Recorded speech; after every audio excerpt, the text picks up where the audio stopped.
Terima kasih, selamat siang dan salam sejahtera. Sebelumnya perkenalkan, nama saya Maria Alfinti Siran dengan NPM 22210164. Saya salah satu mahasiswa dari Universitas Timur, Fakultas Ilmu Sosial dan Ilmu Politik, Prodi Ilmu Administrasi Negara. Di sini saya akan menjelaskan 3 topik pembahasan. Yang pertama, konsep dasar perilaku organisasi. Yang kedua, perilaku individu dan kelompok dalam organisasi. Yang ketiga, budaya organisasi. Yang pertama, konsep dasar perilaku organisasi. Pengertian perilaku organisasi.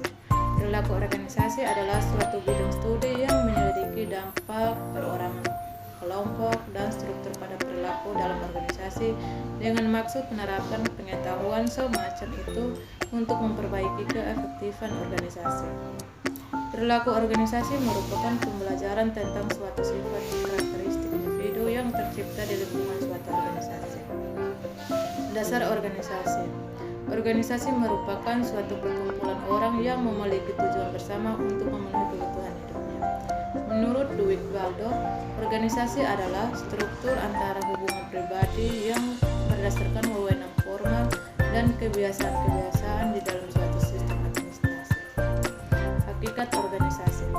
Hakikat dinamika dalam organisasi memunculkan adanya 2 hubungan. Yang pertama, hubungan formal, nampak pada tata hubungan yang berupa susunan tata kerja beserta segala tugas kewajiban daripada organisasi sebagaimana ditentukan secara resmi oleh pembentuk organisasi bersifat personal. Yang kedua, hubungan informal, nampak pada tingkah laku dan tindakan masing-masing peserta anggota dalam hubungan pribadi mereka, baik antara atasan dengan bawahan maupun hubungan pribadi antara bawahan.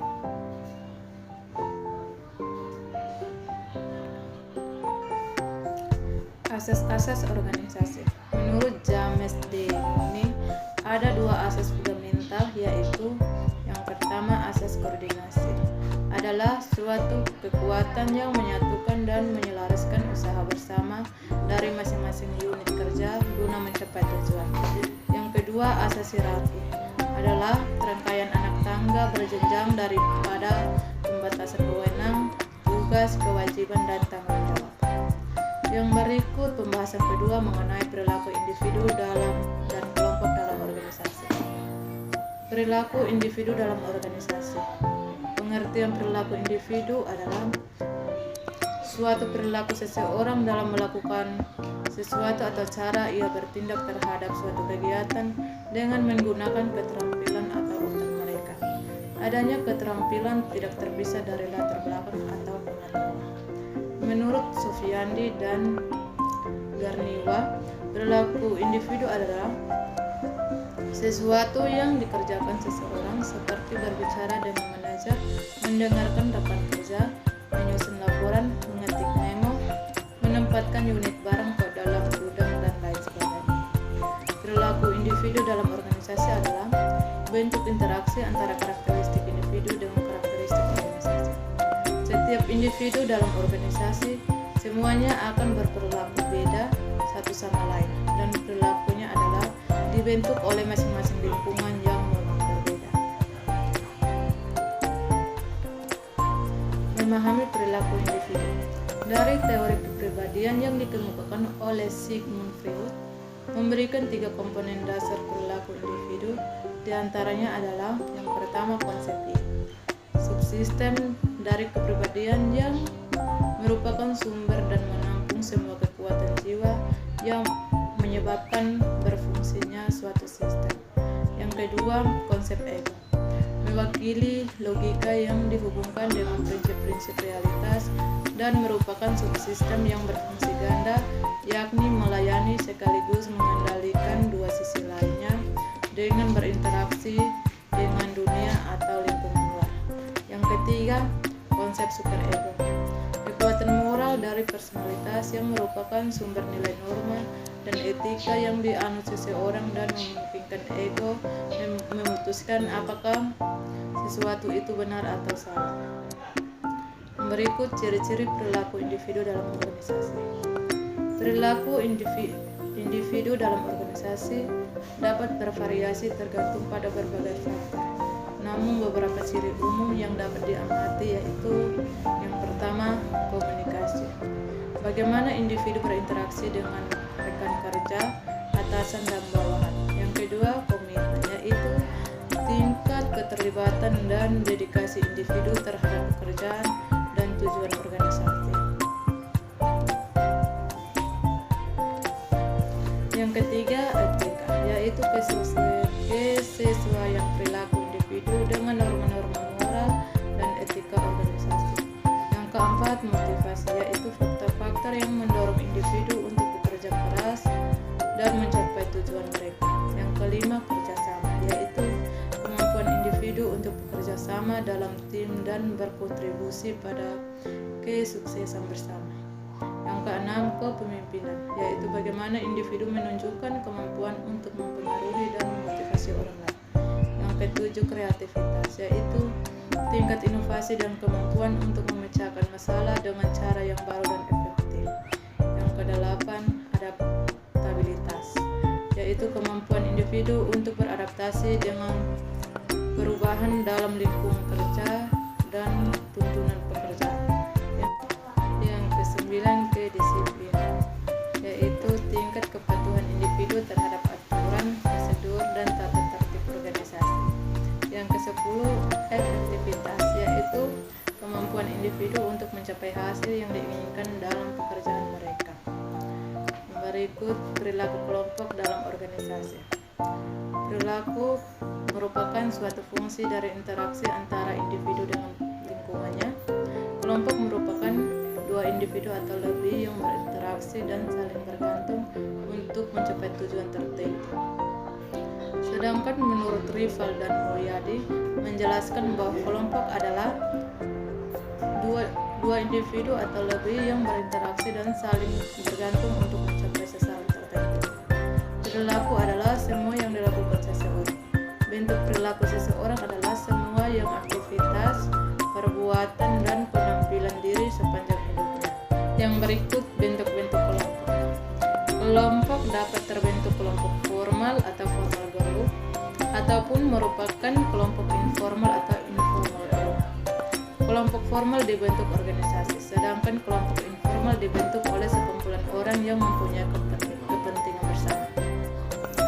Kelompok formal atau formal group dapat diartikan sebagai kelompok yang diciptakan oleh keputusan manajerial untuk mencapai tujuan organisasi. Kelompok ini terdiri dari kelompok komando dan kelompok tugas. Kelompok komando yaitu adanya rantai komando dari pemimpin yang dipimpin, maka perintah pemimpin haruslah dikerjakan. Sedangkan kelompok tugas bersifat komunal dan kebersamaan dalam menyelesaikan tugas secara bersama-sama. Kelompok informal atau informal group terbentuk secara alamiah dalam lingkungan kerja yang muncul sebagai tanggapan atas kebutuhan akan kontak sosial. Tipe interaksi di antara individu secara informal sangat mempengaruhi perilaku dan kinerja mereka. Kelompok informal dibagi menjadi dua, yaitu kelompok minat dan kelompok persahabatan. Kelompok minat yaitu beberapa individu sengaja berkelompok karena mempunyai kebersamaan. Sedangkan kelompok persahabatan yaitu beberapa individu berkelompok karena dapat berkecocokan dan itu pun menimbulkan kesenangan dan kegembiraan sehingga mendorong orang untuk mengulangi dengan membuat kelompok. Yang berikut ciri-ciri kelompok dalam organisasi. Ada beberapa ciri perilaku kelompok dalam organisasi, yaitu yang pertama norma kelompok, yaitu kelompok memiliki aturan, nilai, dan ekspektasi yang mempengaruhi perilaku anggotanya.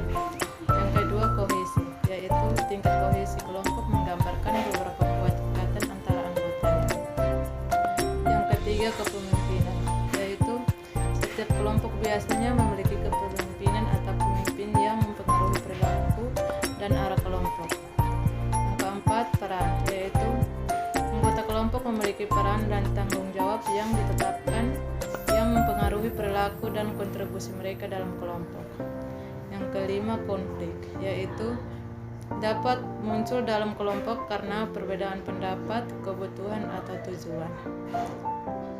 Hubungan antara perilaku individu dan kelompok dalam organisasi. Hubungan antara perilaku individu dan kelompok dalam organisasi merupakan hubungan yang kompleks dan saling terkait. Memahami hubungan ini penting untuk meningkatkan kinerja.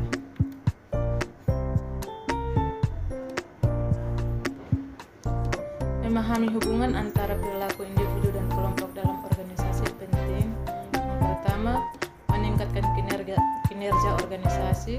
Yang kedua, meningkatkan kerjasama dan komunikasi. Yang ketiga, mengelola konflik. Yang keempat, meningkatkan motivasi dan kepuasan kerja. Yang berikut, dasar-dasar perilaku kelompok. Dasar-dasar perilaku kelompok terdiri dari yang pertama, kondisi eksternal pada kelompok. Yang kedua, sumber daya anggota. Yang ketiga, sumber kelompok. Yang keempat, proses kelompok. Yang kelima, tugas-tugas kelompok. Keenam, kinerja dan kepuasan. Ketujuh, teori psikologi.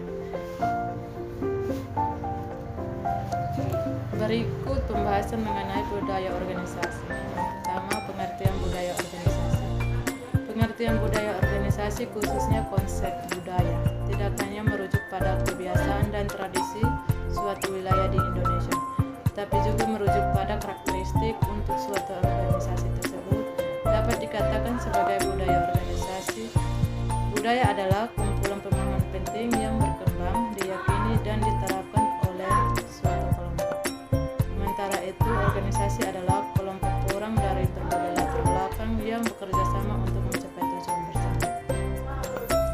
Budaya organisasi juga dapat didefinisikan sebagai filosofis, ideologi, nilai-nilai, asumsi, keyakinan, harapan, sikap, dan norma yang menjelaskan suatu organisasi dan menampung seluruh perbedaan atau pluralisme. Pada dasarnya, pengertian budaya organisasi adalah karakteristik yang ada di dalam suatu kelompok dan digunakan sebagai panduan dalam perilakunya serta membedakan dengan kelompok lain. Fungsi budaya organisasi. Fungsi budaya organisasi antara lain yaitu yang pertama, meningkatkan rasa kepemilikan. Kedua, alat untuk mengorganisir. Yang ketiga, meningkatkan kekuatan organisasi. Yang keempat, mengontrol perilaku. Yang kelima, mendorong kinerja anggota. Yang berikut, mendorong kinerja anggota. Adapun beberapa karakteristik dari budaya organisasi antara lain yang pertama, inovasi dan pengambilan risiko. Itu lebih mengarah pada keberanian dan kreativitas dalam mengambil risiko. Yang kedua, perhatian terhadap detail. Berarti sejauh mana organisasi memperlakukan kecermatan, analisis, dan perhatian terhadap rinci atau detail dalam kehidupan organisasi. Yang ketiga, orientasi hasil. Yaitu merujuk pada prioritas dan fokus manajemen terhadap hasil yang diinginkan. Yang keempat, orientasi kelompok, yaitu merujuk pada derajat kebersamaan dan hubungan yang baik antara anggota-anggota dalam mencapai tujuan organisasi. Yang kelima, keagresifan, yaitu menentukan bagaimana organisasi berkomunikasi dan berinteraksi dengan anggota-anggota dan lingkungan. Yang keenam, kemantapan, yaitu berpengaruh terhadap kinerja karyawan dan prestasi organisasi. Teori budaya organisasi. Teori budaya organisasi merupakan sebuah teori komunikasi yang mencakup semua simbol komunikasi, yakni tindakan, rutinitas, dan percakapan serta makna yang diletakkan orang terhadap simbol tersebut. Yang berikut jenis-jenis budaya organisasi. Ada empat tipe utama budaya organisasi yang dikemukakan oleh Robert E. Quinn